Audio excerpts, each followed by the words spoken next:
So let's take a look at this next question. It says, consider a demand curve illustrated in the figure to the right. Is demand elastic or inelastic? It says A, demand is elastic at all prices above $9 and inelastic at all prices below $9. B, demand is elastic at all prices above $7 and inelastic at all prices below $7. C, demand is elastic at all prices. D, demand is inelastic at all prices above 9, inelastic at all prices below 9. E, demand is inelastic at all prices. And it also asks at what price is total revenue maximized. And so this is the graph at hand. It looks fairly small. We're going to see if we can open it up and zoom in a little bit. Nope, we can't. Let's see if that works. So the first question is this demand curve elastic or inelastic? And so it's important to note that all demand curves have regions of elasticity and inelasticity and unit elasticity.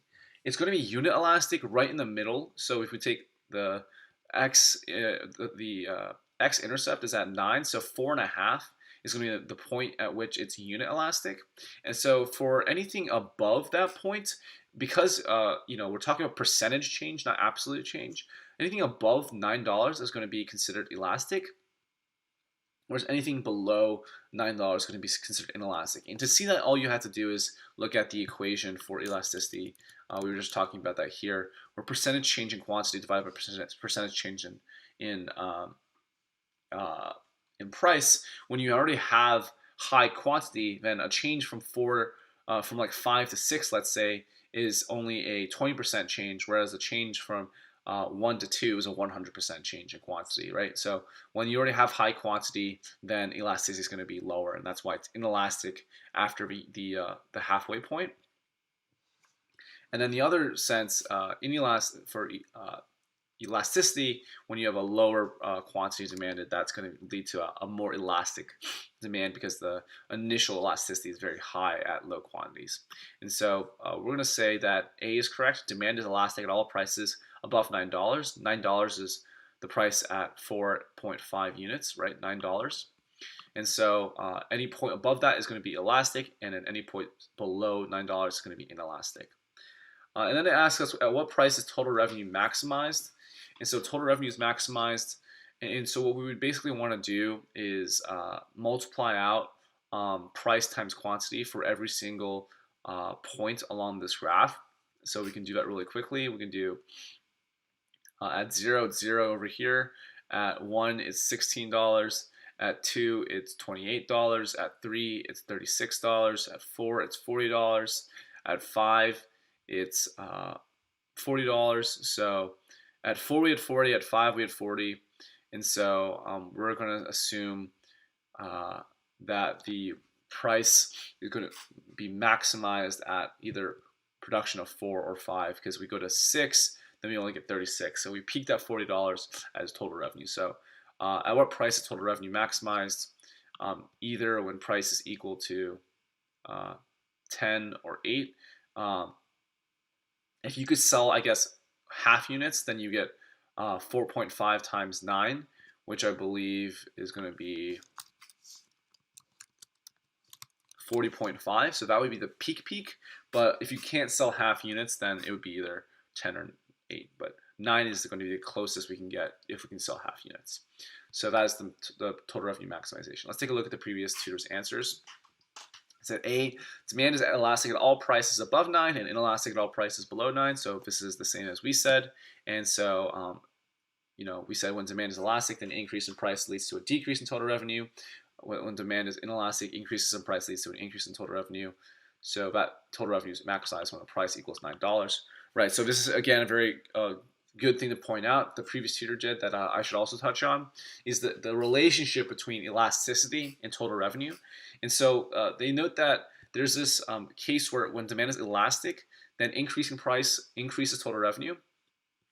And the reason that that's the case is what we're saying when demand is elastic is that quantity demanded is relatively more responsive than we would expect to price changes. So if we increase the price at all when it's elastic, we're going to find a disproportionate drop in the quantity demanded, which leads to total revenue dropping. Because again, total revenue is equal to price times quantity.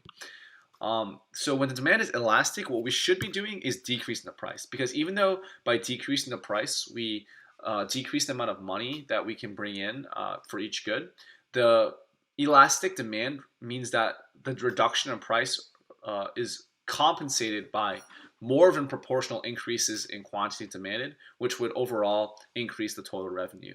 And so when demand is elastic, we should be dropping prices. So essentially, if the portion above $9 is elastic, then we should be dropping prices until it's $9. And then for when demand is inelastic, increasing prices increases total revenue. The reason that has the case is because what we're saying in that sense is that quantity demanded is relatively less responsive to increases in prices. So even though, yes, by increasing prices, you're going to lose a certain amount of quantity demanded and losing sales, the loss in sales as a percentage is less than the percentage increase in the amount of money you make on each good. And so that uh, offset of higher prices for a little bit lower quantity demanded is going to cause there to be an increase in total revenue. And so that's the way we can think of it. So any region in which the price is below $9, we know we can make more money by increasing the price to $9. And so that would be the point in time where it's unit elastic, and there's the no incentive to be deviating away from that point. And so that would give us $9 times 4.5 is $40.5 for the maximization. And that, again, that is answered. Again, we didn't have to go through this process of multiplying out each quantity, even though we could. We didn't have to do that because we already know that unit elastic price is where profit maximization occurs for a firm which has elastic and inelastic portions of the demand curve. So yeah, so great answer. And again, they also did the graph here, so this is very thorough. I'm going to say great answer. Good job pointing out the link between elasticity and profit maximization. Correct the prefix, profit maximization. So yeah, that's going to be correct as well.